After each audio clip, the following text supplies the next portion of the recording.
Number 4 सूरत निसा आयत number 32 तफसीर वला तमन्नाओ, और तमन्ना ना करना, मा फज़्ज़लल्लाहु बिही, जिस चीज पे तरजीह दी है, जिस चीज में फजल किया है, बड़ाई की है, वला तमन्नाओ, हविस ना करना, बाज़ुकुम अला बाज़िन, बाज़ुकुम अला बाज़िन, तुम में से कुछ को कुछ पर, एक को एक पर, बास को बास पर, अल्लाह ने जो फजीलत दी है उसकी तमन्ना भी ना करना। यह है जड़ अखलाकियात की। पहली बात यह फरमाई, फिर फरमाया लिर्रिजाली नसीबुन, और मर्दों के लिए हिस्सा है मिम्मक्तसबू, जो कुछ के उन्होंने कसब किया, कमाया, वलिन्निसाई, और औरतों के लिए हिस्सा है, नसीबुन, हिस्सा है उनका, मिम्मक्तसबना, जो कुछ की औरतें कमाती हैं, वसअल्लाह, और अल्लाह से मांगा करो, तुम सब मर्द और औरतें, तुम सब मांगा करो खुदा से, क्या, मिन फज़लिही, इस बात को अल्लाह से, उसका फजल, इन्नल्लाह कान बिकुल्लि शैइन अलीमा, और अल्लाह को हर चीज मालूम है, एक एक चीज की उसे खबर। यह आयत नाजिल जो हुई, खुलासा उसका यह है कि रसूलुल्लाह सल्लल्लाहु अलैहि वसल्लम के पास खवातीन आई और उन्होंने कहा अल्लाह के रसूल, ये मर्द इतने नेक अमाल करते हैं, जिहाद और फलां उन चीजों में बढ़ गए। अल्लाह ने उसके जवाब में ये नाजिल फरमाई। रिवायात तो बहुत सी हैं, लेकिन खुलासा यह है जो आपसे अर्ज किया है। अल्लाह ने फरमाया वला तमन्नऊ मा फज़्ज़लल्लाहु बिही बाज़ुकुम अला बाज़, और अल्लाह ने कुछ को कुछ पर जो फजल अता किया है इसकी तमन्ना भी मत करो। तमन्ना तक से मना कर दिया, हविस ना करो।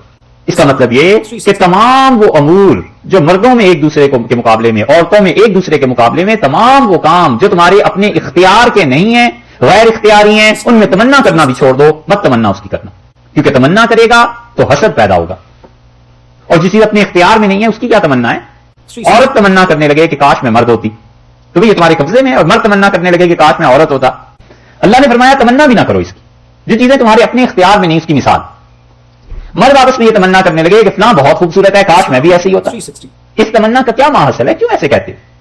अल्लाह ने उसे किसी चीज में फजीलत दी है, तुम्हें किसी और चीज में फजीलत दे दी।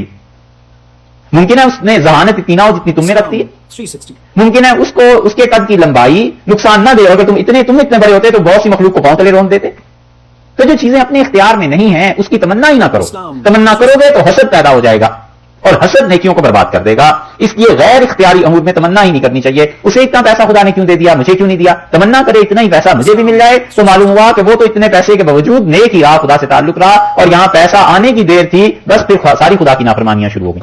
उसके लिए यही बेहतर था कि उसके पास रहे, और हमारे लिए यही बेहतर था कि ना मिलता। वला तमन्नऊ मा फज़्ज़लल्लाहु बिही बाज़ुकुम अला बाज़, एक दूसरे पर अल्लाह ने जो तुम्हें एक फजल किया है उसकी तमन्ना भी ना करो। एक औरत है, वो अपनी बाकी सहेलियों को देखती है, कहती है काश मैं भी तुम्हारी तरह खूबसूरत होती। अल्लाह ने कहा इसकी तमन्ना ही ना करो, तुम्हारे इख्तियार में थोड़ा ही है। वो इतनी खूबसूरत होने के बावजूद, इतनी अच्छी होने के बावजूद किसी और मुसीबत में पड़ी हुई है। बेचारी को शौहर ऐसा मिला जो निहायत नालायक और नाहंजार है, और तुम्हें कम सूरत कम शक्ल होने के बावजूद शौहर अल्लाह ने ऐसा दे दिया जो वफादार है और तुम्हारे ही हाथ में रहता है। तो फिर अब ये ऐसी चीजें हैं जो अपने इख्तियार की नहीं है। अल्लाह ने फरमाया तमन्ना ही छोड़ दो इन चीजों की। और ये बहुत बड़ा हल है मुसलमानों की अखलाकियात का, कि दूसरे को देख के खाम खा कुड़ते रहना कि मैं ऐसा क्यों नहीं, अरे मैं ऐसा क्यों नहीं, ये भी एक मसला है, और वो मेरे जैसा क्यों नहीं, ये और मसला है कि वो भी मेरे जैसा हो जाए। और ये मर्ज औरतों में ज्यादा होता है।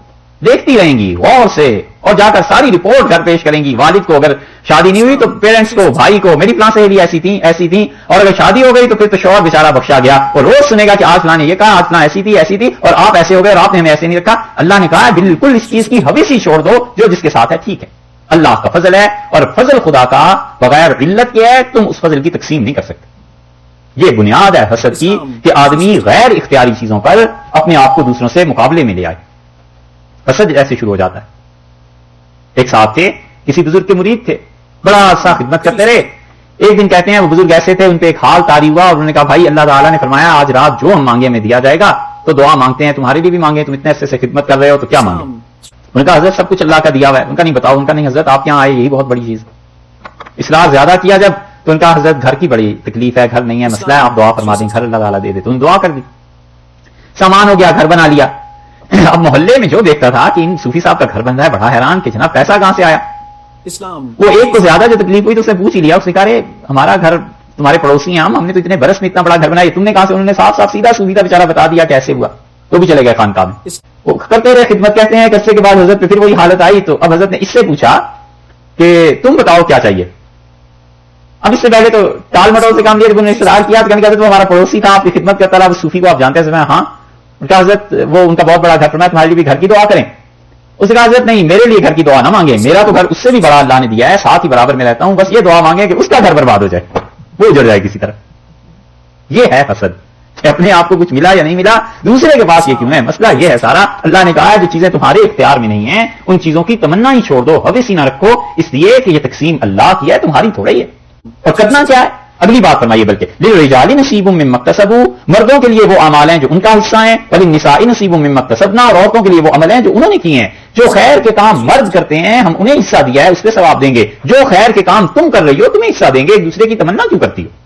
مرد اگر جہاد کر رہا ہے اور اسے اس پہ اجر ملے گا, تو تم جو حج کرتی ہو اور اتنی تکالیف اور مصیبتیں اور پریشانیاں اٹھاتی ہو, یہ تمہارا حج اس جہاد سے کم ہے؟ اللہ تمہیں اس پہ اتنا ثواب دے دے. مرد اگر خدا کے راستے میں خرچ کرتا ہے تو تم جو اپنی اولاد کی تربیت کرتی ہو, یہ کوئی تھوڑی سی چیز ہے؟ اس پہ ثواب ہے, اس پہ بھی ثواب ہے, اس پہ بھی اجر ہے. یہ تمنا ہی نہ کرو کہ مردوں جیسے اعمال ہم بھی کرتی. اور یہ ہمارے زمانے میں ایک مہلک مرض پیدا ہو گیا ہے بعض بچیوں میں, خواتین میں, سمجھتی نہیں ہے. وہ کہتی ہیں ہم بھی مردوں کے شانہ بشانہ چلیں گے, حالانکہ وہ جانتی نہیں مرد تو شانہ بشانہ کیا ان عورتوں کے پاؤں بپاؤں بھی نہیں چل سکتا. صحیح ہے نا. اب کسی مرد سے کہو کہ بچہ, اس کی ولادت, یہ سارے مراحل کیسے ہوتے ہیں, اتنی تکلیف تم بھی برداشت کرو, مرد بیچارہ کہاں سوچ سکتا ہے.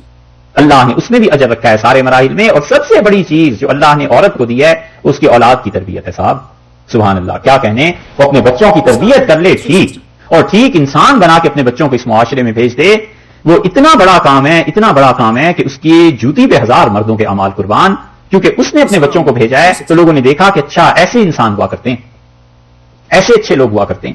ایک ایک بیٹا اور ایک ایک بچہ ان عورتوں کا پوری پوری نسل پہ بھاری ہو جاتا ہے. اللہ نے اتنا مقام ان ماؤں کو دیا ہے, ان لڑکیوں کو, عورتوں کو, مگر انہیں خام خواہ شیطان اس پٹی میں ڈال دیتا ہے کہ تم بھی وہی کام کرنے لگو جو مرد کر رہے ہیں. مردوں کا اور فیلڈ ہے, تمہارا اور فیلڈ ہے, اپنے اپنے میدان مختلف ہیں.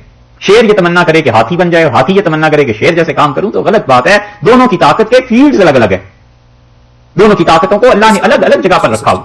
وہاں ابو الحسن ندوی رحمۃ اللہ علیہ فرماتے تھے کہ ہماری والدہ کہتی تھی کہ جب تمہارے باپ کا رشتہ آیا تو جو ہمارے والد تھے وہاں کے نانا اپنے زمانے کے اولیاء اللہ میں سے تھے, سب لوگ جانتے تھے کہ یہ ولی اللہ.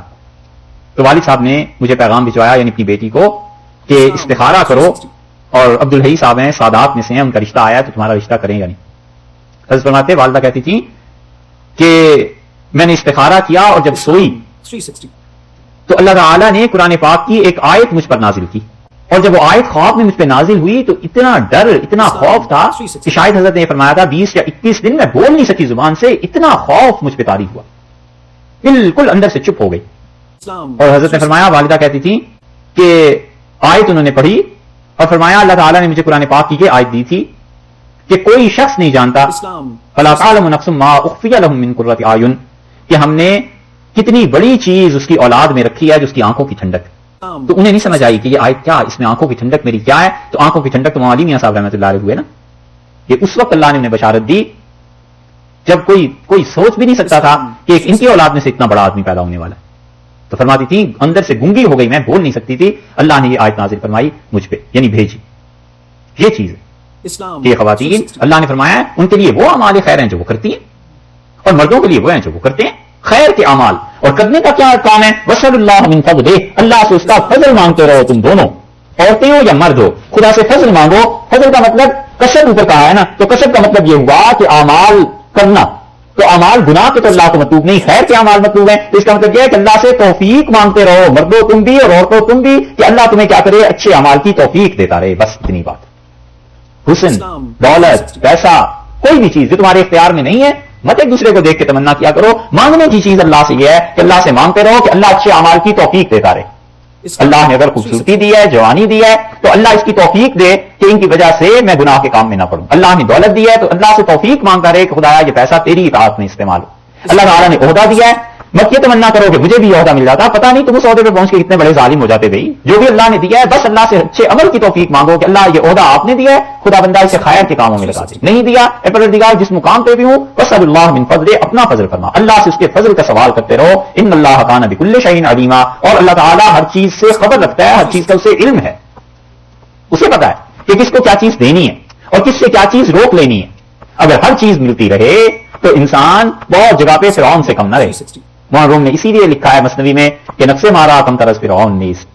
وہاں کہتے ہیں ہمارے اندر کا جو نفس ہے نا, یہ فرعون سے کم بڑا نہیں ہے, یہ بھی اتنا ہی سرکش اور خدا کا نافرمان ہے. لیک اورا اون مارا اون نیز, بس فرق اتنا سا ہے کہ اسے حکومت مل گئی تھی اور فوج مل گئی تھی، ہمیں حکومت اور فوج نہیں ملتی، نہیں تو ہم بھی فرعون سے کم نہ بنے. یہ ہے کانا بکل شیء علیم. اللہ کی ذات ہر چیز کا علم رکھتی ہے، اسے پتا ہے کہ کس کو کیا دینا ہے، اس کی ان چیزوں کی تمنا نہ کرو.